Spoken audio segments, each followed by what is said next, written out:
Hello, and welcome back to Zekism Wrestling. In this video, I'm going to be talking and trying not to rant about the Evolution 2 card, Evolution 2025 card, currently scheduled to go on the 13th of July. And this all stems from reports, article due to ticket sales being low for the event.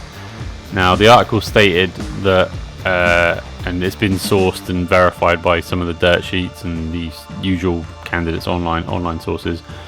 The Saturday night's main event has drawn, sold around 10,000 tickets, and Evolution 2 has sold around 4,000 to 5,000 tickets. So obviously people with an axe to grind or drawing conclusions as to what that means, whether it means the women aren't as much of a draw as the men, Goldberg's a bigger draw than in the women's division, etc, etc, etc. And there may be some justification to those, those explanations, those rationale. The frustration, I guess, is that,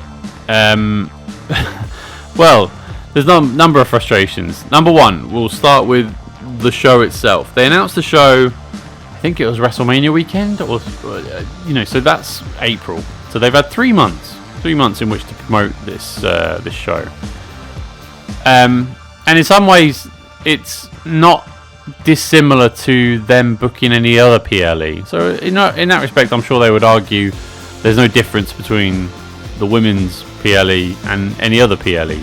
We rush book them.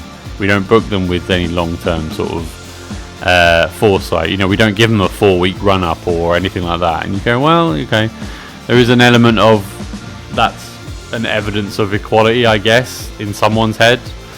But I think if you are, and I don't want to say a gamble, but if you are putting on a women's PLE and there's a stigma attached to perception of women's wrestling not being a draw, and those people exist online, I've seen them, I see them on the internet, you're really not helping their cause if you don't engender or garner any excitement for that event. And I would argue WWE have not done enough to gain the excitement or boost the excitement of the wider wrestling fandom for this event.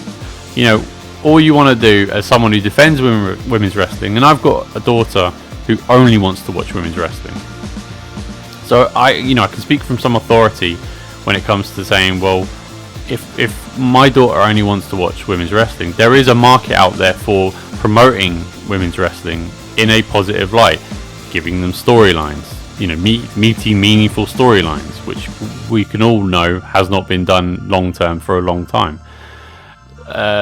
Having them have matches, for example, making them on par with the men in terms of star quality.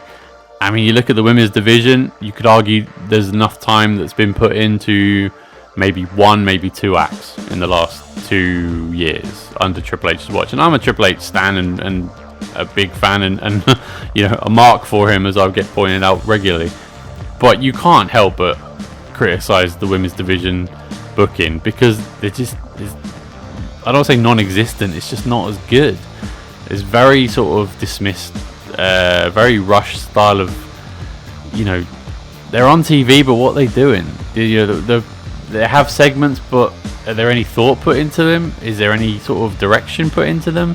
They're just told to go out there and sort of, the segment on SmackDown that just went between Jade Cargill, Trish Stratus and Tiffany was sort of endemic of that. You watch it and you go, what was that? It was announced that the title match between Trish Stratus and Tiffany a full, 7 or 8 days before the event? Okay, that's something you could do. Tiffany's been doing the square root of nothing for 3, maybe 4 weeks. You couldn't have had Trish Stratus start to challenge her before that. You couldn't have engendered some sort of, and it sounds like I'm dismissing it with, as a result, but bar Nikki Bella coming out 3 weeks ago on Raw before Liv got injured and sort of starting the wheels in motion for that. We had Rhea Ripley challenging Io literally on the Raw just gone, so that's 12 days before the event. And you know, it's very rushed, and you just think, well, that's not enough time to, one, get the matches sort of formulated, two, tell the stories in the run up to the event to again get people invested, and it's reflected in the ticket sales. So that's the frustration from a booking point of view, sort of overall.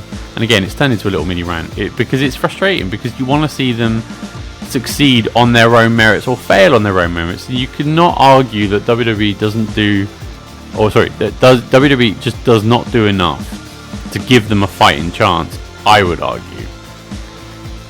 Some people would disagree with that, but I personally think they deserve better. And I think apart from Rhea gets super pops when she enters the arena. You can just see it on TV. She's a star. How many others have been built under the Triple H regime? I think it's just Rhea. Maybe Liv Morgan was on her way, I would argue. I think the last 12 months of Liv Morgan, 12 to 18 months, she's shown that she can boost her credibility within the wrestling fandom and also boost her mainstream appeal / popularity.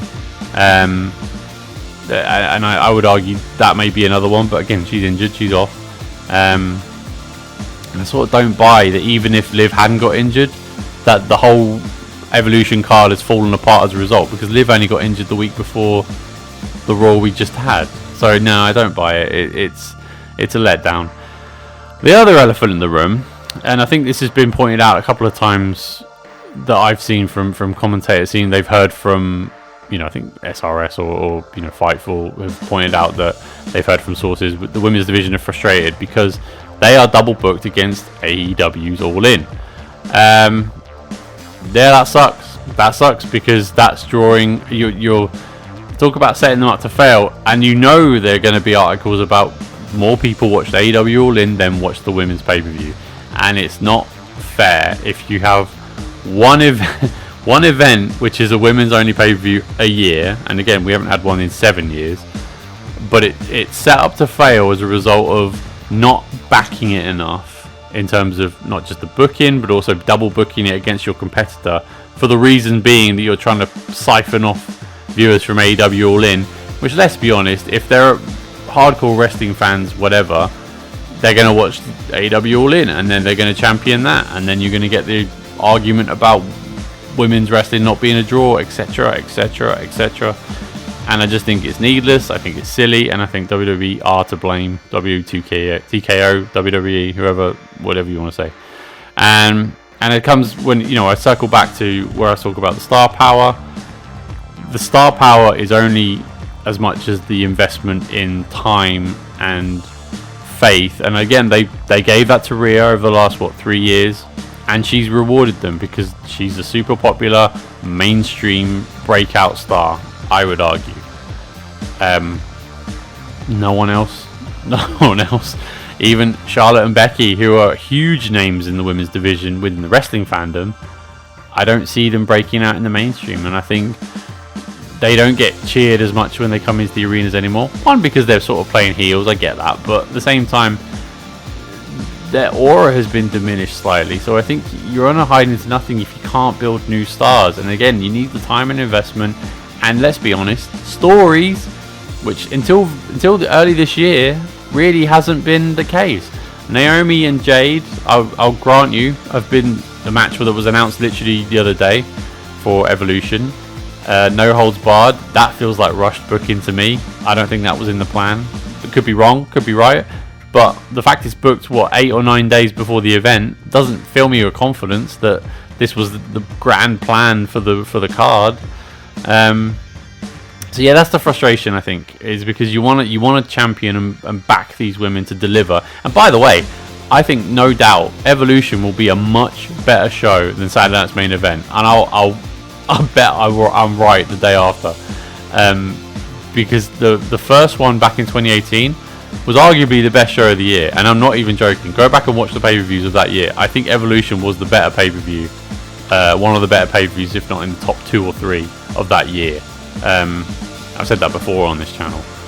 So that's the frustration. What do you think? Am I on the hide into nothing? Am I screaming into the wind? Do I have a point? And do you echo my thoughts, or are you railing against me? Either way, let me know in the comment section Please leave me a like and subscribe on the channel. I'm always happy to discuss things with everybody, and I'll see you next time. Thank you so much. Bye bye.